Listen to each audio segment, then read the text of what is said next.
Egunon, bonjour. Je fais cette vidéo parce qu'aujourd'hui je suis fatigué. J'ai décidé d'arrêter de me battre seul et enfin de demander de l'aide. Ça fait 1 mois et demi que je suis revenu au Pays Basque. Ça fait 1 mois que j'ai fait une demande de logement social et une demande de logement d'urgence. Pour l'instant, ça suit son cours. Mais j'en ai marre de loger à droite, à gauche, grâce aux personnes avec qui je suis en contact aujourd'hui. Certaines et certains m'identifieront sur cette vidéo. Je n'emploie pas le mot « me reconnaîtront » parce que je ne pense pas qu'on connaît vraiment une personne autre que soi-même. Je rajouterai qu'on se découvre même au fur et à mesure de la vie. Voilà, je suis venu demander de l'aide. Mais je terminerai cette vidéo par une lettre que j'ai écrite il y a quelques jours. J'ai mis du temps à l'écrire. Je l'ai postée sur les réseaux en lecture. Mais aujourd'hui, je suis venu faire une vidéo parce que je suis vraiment fatigué. Et je pense que certains verront plus la vidéo que lire un texte. Je vous remercie.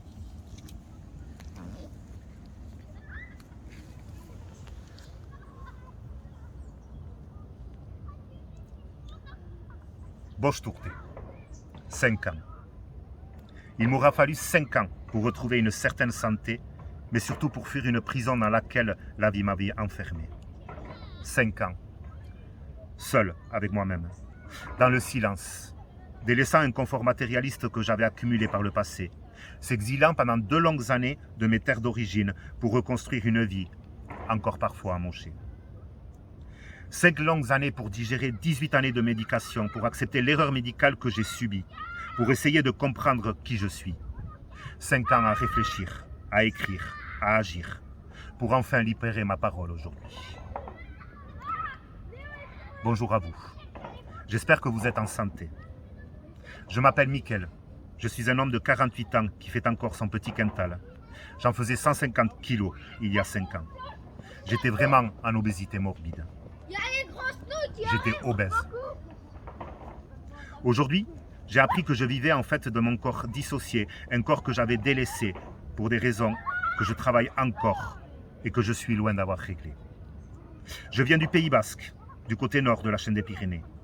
Là-bas, il y a un mot pour beaucoup de personnes qui résonne dans nos oreilles quand on le prononce. Ce mot est le mot prison. L'histoire du Pays Basque, depuis le franquisme jusqu'aux années 2010, a été en effet marquée par de nombreuses souffrances, tout aussi traumatisantes les unes que les autres. Moi, qui ai vécu aussi cette période difficile, je suis venu vous parler d'une autre prison. Une prison encore taboue de nos jours, et que je veux témoigner ici. J'ai personnellement connu une longue période carcérale que je définirais d'existence carcérale psychiatrique. Celle de cette étiquette qu'on m'a collée en 2003. Celle d'une personne ayant une pathologie psychiatrique suite à un burn-out que j'avais fait à la fin de cette même année. Appelée aujourd'hui bipolarité, j'ai vécu pendant 18 ans d'hospitalisation en hospitalisation, de psy en psy avec chacun leurs molécules chimiques à proposer, pour me rendre compte, depuis 5 ans, que je ne suis pas malade. Pendant tout ce temps, ma famille, mes amis et surtout moi-même étions persuadés pourtant de la bienveillance de ce monde psychiatrique, pour m'aider à vivre mieux. 18 années pendant lesquelles j'ai avalé plus de 35 000 comprimés, des antidépresseurs, des anxiolytiques ou des régulateurs de l'humeur, même certains interdits aujourd'hui. J'ai même subi un électrochoc dans ma tête, dans mon cerveau, que j'ai eu, et j'ai eu même les mains attachées avec des sangles dans mon lit, car je ne voulais pas me laisser faire. Une vraie souffrance. Vous avez ruiné une partie de ma vie. Je m'abstiendrai de citer vos noms et prénoms, car ma colère s'est atténuée depuis. Et vous ne méritez même pas que vos noms soient cités. Je fais un petit aparté pour vous dire que je ne fais qu'une vidéo, je fais un one-shot. Donc s'il y a des erreurs de lecture, je m'en excuse, c'est les émotions. Pour me libérer de ce fer infernal, j'avais pris une grande décision en décembre 2019. Seul et à mon âme et conscience. Une décision réfléchie, mais dont je ne savais pas qu'elle serait aussi lourde de conséquences pour la suite de ma vie. J'ai pris la décision d'arrêter sans l'accord de mes psychiatres mon traitement, car je sentais qu'il y avait quelque chose qui nous tournait pas rond. Par la suite, le déroulement de ma vie a été complètement chamboulé. J'ai quitté ma compagne, je me suis éloigné de ma famille et de mes amis que j'avais. J'ai arrêté mon travail de maraîcher et de cuisinier, et j'ai lâché mon appartement pour vivre à partir de juillet 2020 dans mon berlingot. un changement radical. Et tout ceci en même temps que le Covid qui apparaît. 2 ans de chaos. Cette période Covid, je l'ai vécue bizarrement comme tout le monde. Moi, complètement isolé pour réaliser en même temps un sevrage de 18 années de médication. Suite à ce Covid, en 2022, en avril, mon isolement avec les gens de mon passé n'ayant pas évolué, je me suis isolé de mon pays, transportant avec moi tous mes traumatismes que j'avais finalement jamais réglés. Mais j'ai alors commencé à travailler sur moi-même avec d'autres méthodes, plus alternatives et en accord avec mes valeurs. Je remercie ici toutes les personnes qui m'ont aidé par leur pratique à retrouver petit à petit mon chemin. Ce chemin que j'ai beaucoup à faire encore. 5 ans à réparer d'un côté mon corps physique et mental et de l'autre comprendre le fonctionnement anormal suite au traumatisme que j'ai vécu par le passé. J'ai d'abord reconstitué mon microbiote de façon saine avec que les médicaments et mon addiction alimentaire avaient en partie détruit. J'ai fait disparaître une grande partie de ces kilos adipeux, des kilos physiologiques, mais aussi ces kilos émotionnels qui s'accumulaient sans que je m'en rende compte. Pour cela, j'ai pris le temps d'accepter mon corps et de le rendre bientôt svelte. La marche, le vélo, l'activité physique m'ont déjà fait perdre 30 kilos. En parallèle, j'ai travaillé sur mes traumatismes en profondeur. Au lieu de les cacher comme on me les avait proposés pendant ces 18 années, je travaille actuellement sur mes mémoires émotionnelles archaïques. Repérer mes schémas cognitifs que j'ai répétés toute ma vie et essayer de les corriger et prendre un autre chemin. Ce n'est que le début. Mais je commence à comprendre beaucoup de choses sur moi-même. Pour en arriver là, je dois vous avouer que je suis passé par plusieurs états, en commençant par le sevrage. Tout être humain qui arrête une drogue, légale ou illégale qu'elle soit, est une étape dans laquelle on perd beaucoup de faux repères. Je suis aussi passé par une émotion épouvantable et ingérable que beaucoup de mes connaissances du passé n'ont pas compris. Je m'en excuse. Elle existe encore par moments et je vous assure que vivre avec la colère n'est pas du tout sain, surtout quand elle est en vous 24 heures sur 24. Moi, je l'ai vécu pendant la période Covid et jusqu'à maintenant, et elle m'a causé beaucoup de problèmes avec la justice. Je pense qu'aujourd'hui, elle commence à partir. Et je me sens beaucoup mieux par rapport à ça. Excusez-moi, j'ai perdu le texte. Ne coupe pas. Je reviens.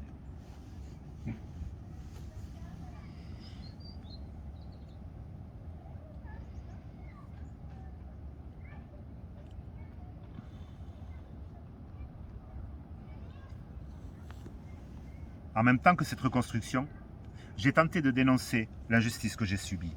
J'ai voulu la faire moi-même au début, mais en vain.